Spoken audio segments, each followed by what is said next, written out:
Hello, this is Mr. Onesco. I wanted to just take some time to explore what I consider to be an excellent resource in regard to the Constitutional Convention. It is on teachingamericanhistory.org, and it is a compilation piece done by Gordon Lloyd on the convention itself. It's a great resource. Like I said, there's a lot to learn here, and there's a lot that we can explore. And this website does a great job of kind of putting it all together for us. The first important section, it's kind of broken down, very organized. We have an introduction section. You'll see if we click Learn More, it takes us to what we really want to get into. They break it down into what he calls a 12-step guide. And if you click on, it's very user-friendly, which is nice. If you click on Introduction to the Convention, the first step, you'll see that it really breaks down the process of the Constitutional Convention coming to be, the call for the Grand Convention, meeting in Independence Hall in Philadelphia.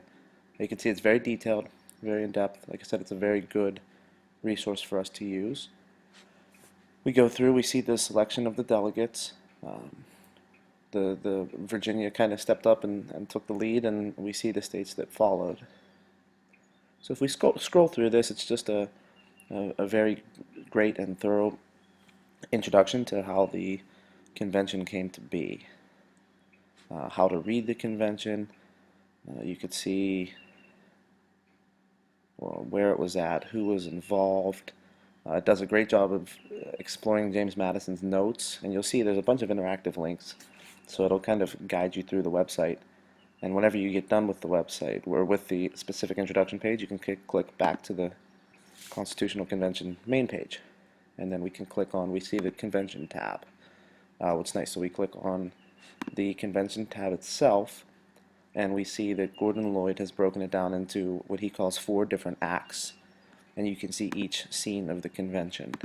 And it's kind of broken down in a timeline form, which is nice for us to kind of put everything into perspective and really get a good sense of the time frame in which the convention took place. He takes us through the introductory portion, then he goes into the Connecticut Compromise, and then he details what he calls his intermission, and then Act 3 is the Committee of the Detail Report, and Act 4, the end is in sight, which of course, the end of the Constitutional Convention brought us the Constitution. So again, we go back to the main tab.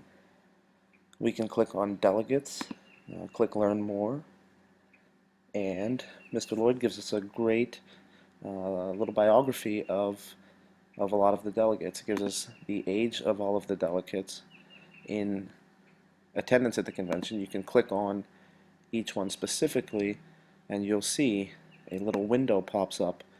It kind of gives you a biography of each delegate in attendance, which is great because it gives us a lot of information.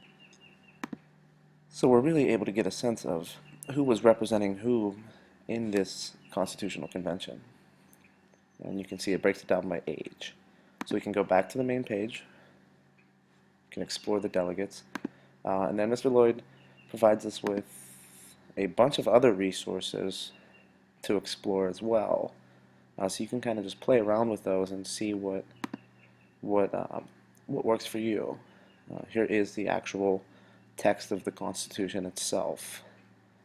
So we can go back and you can explore that. The attendance record is pretty cool to see. Very interactive, which I like a lot. And then we have the paintings, which I think are very, very cool.